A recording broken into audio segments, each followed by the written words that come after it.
You might not really see what is happening here, but there's a plane right there. So this is once again using the Screenspace info node. Just as I explained before, the Screenspace info node just kind of shows you what is behind the object, right, that has this material. But you can then affect how what you see behind it gets shown. So in this case, for example, I used a noise texture. What this noise texture basically is there for is to give it this wobbly effect. And then these values are basically there to increase or decrease the strength. And this one I think is just there to center it again.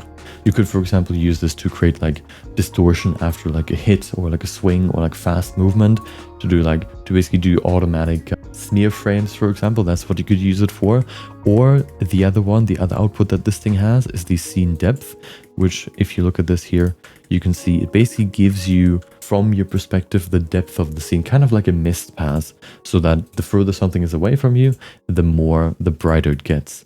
But what you have to keep in mind is that by default it's just going to be white, because basically the way it works is that it gives you meter values through this thing. So right now, maybe let's say this spot right here is like 2 meters away, which means the value is 2. And Blender can only show values between 0 and 1, right? The gradient concept from the beginning, if you remember. You should remember.